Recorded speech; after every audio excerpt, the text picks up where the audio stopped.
Pada hari ini, di stadion utama ini, saya berbicara langsung kepada rakyat seluruh Indonesia.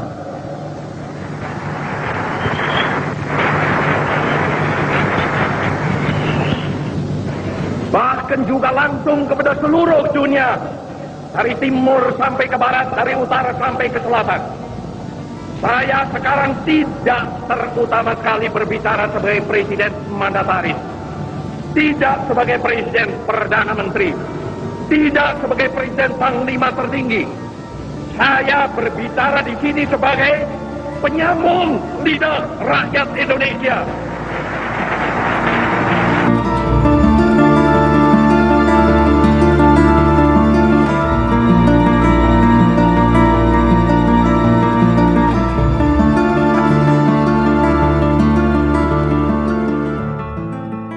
Land Reform, kelicikan pejabat desa dan aksi sepihak PKI. Ditulis oleh Indira Ardana Reswari.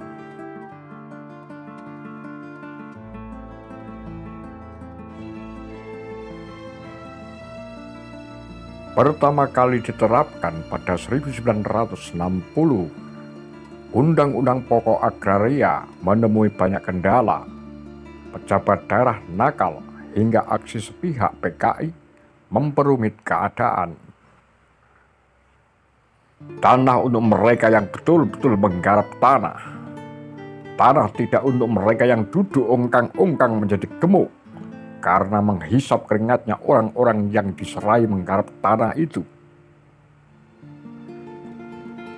Demikian sepenggal pidato Presiden Soekarno saat menyambut hari ulang tahun Proklamasi Kemerdekaan Indonesia tahun 1960 di Jakarta.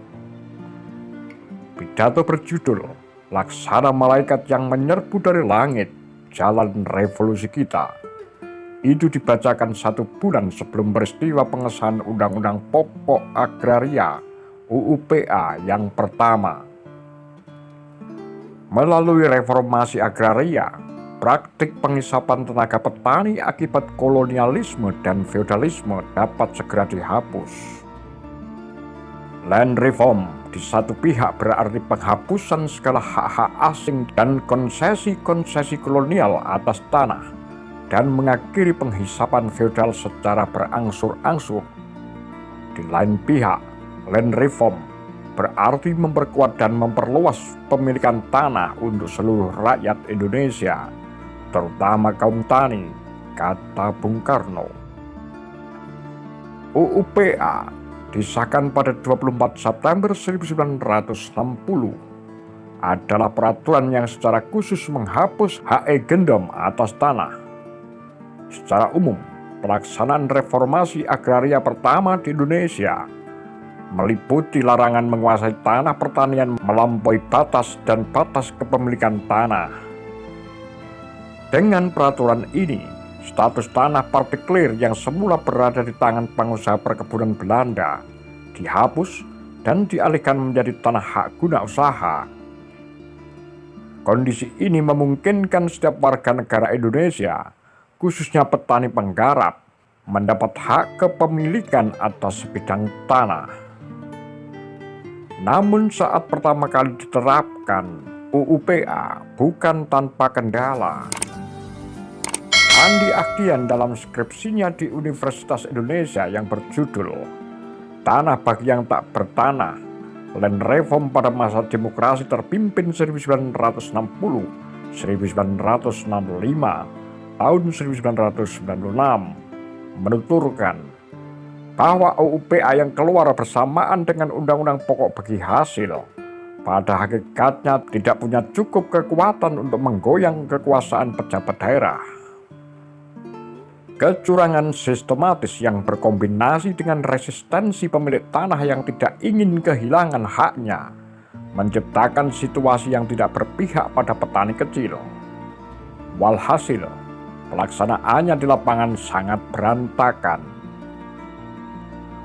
Persekongkolan antara pejabat desa dan petani kaya yang umumnya merangkap tuan tanah pun tidak terelakkan. mereka dengan mudah menarik keuntungan dari setiap pembagian tanah kepada petani penggarap.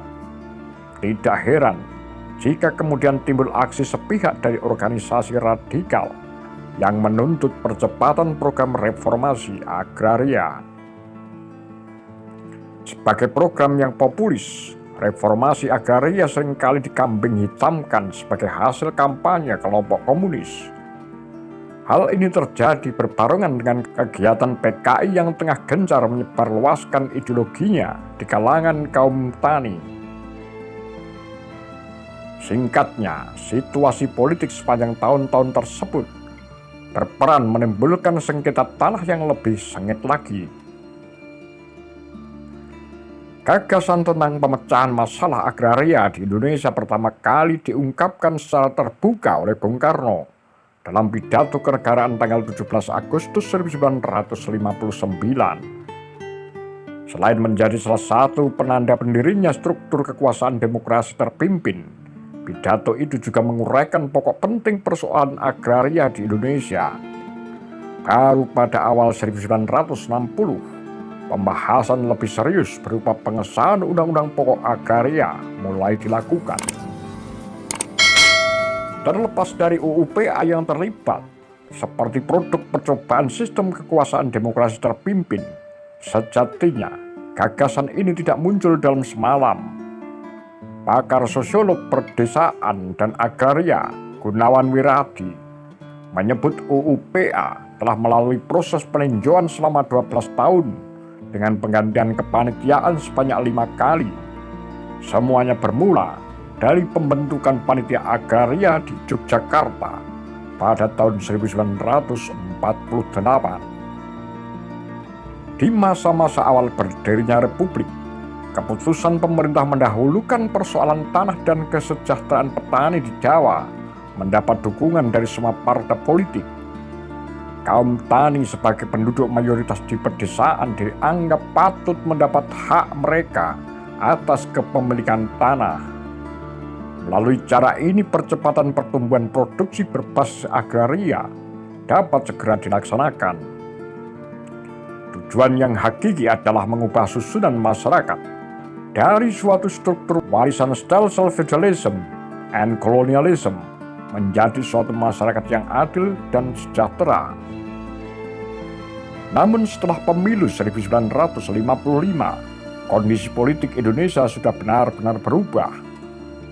Perbedaan pendekatan berpikir yang kapitalistik dan sosialis tiba di titik yang tidak terdamaikan. Akibatnya, usaha pemerintah memberikan hak tanah kepada kaum tak bertanah malah dinilai condong kepada agenda PKI. Dinamika politik dunia dalam konteks perang dingin yang makin menajam waktu itu berdampak terhadap percaturan politik domestik, sehingga sikap partai-partai politik terhadap pelaksanaan reforma agraria pun menjadi sangat beragam. Aksi sepihak yang dilancarkan PKI pun menambah rumit keadaan. Sejak tahun 1959, partai pimpinan DNID itu justru mulai mendekatkan diri kepada Barisan Tani Indonesia. Sejak dibentuk pada 1945, organisasi tani ini mendulang reputasi di kalangan petani penggarap perkebunan tebu dan tembakau peninggalan pengusaha Belanda. Hal ini kemudian menjadi salah satu pembahasan dalam laporan umum Kongres ke-6 PKI pada 16 September 1959. Aidit menegaskan bahwa pembentukan Front Nasional dengan jalan memperkuat ideologi partai hanya bisa dilakukan melalui bantuan massa kaum tani. Front Nasional tanpa basis persekutuan erat antara kaum buruh dan kaum tani dan tanpa dipimpin oleh kelas buruh tidak mungkin menjadi senjata yang kuat. Tulis Ketua Komite Sentral PKI itu dalam bunga rampai untuk bekerja lebih baik di kalangan kaum tani. 1958 halaman 7.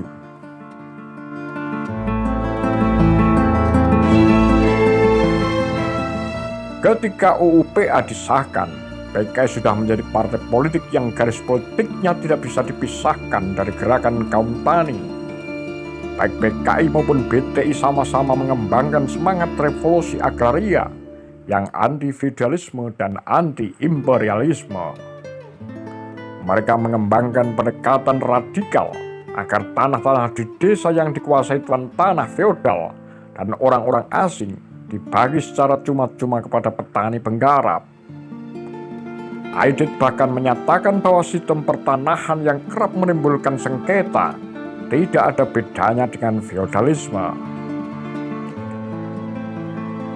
Menurut catatan Andi Ahdian, sampai tahun 1963, pelaksanaan land reform berjalan tersendat-sendat akibat kecurangan-kecurangan pejabat daerah di lapangan.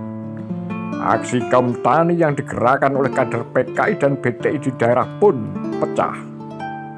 Aksi sepihak pertama kali dilaporkan terjadi di Klaten pada Februari 1964 dan bergerak ke wilayah lain sampai pertengahan tahun 1965.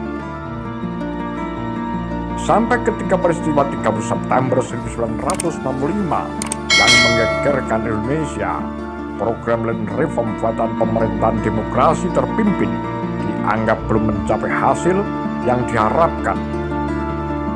Program ini lantas diabaikan pemerintah Orde Baru yang tidak tertarik melaksanakan reformasi agraria. Gunawan Wiradi yang mengutip Ben White, Profesor Emeritus Sosiologi Pedesaan dari International Institute of Social Studies ISS Den Haag, menyebut pelaksanaan UU PA 1960 di Indonesia sebagai suatu peristiwa yang tragis dan ironis. Apa pandangan Anda? Demikian kura-kura Pakar Lambe Sumber.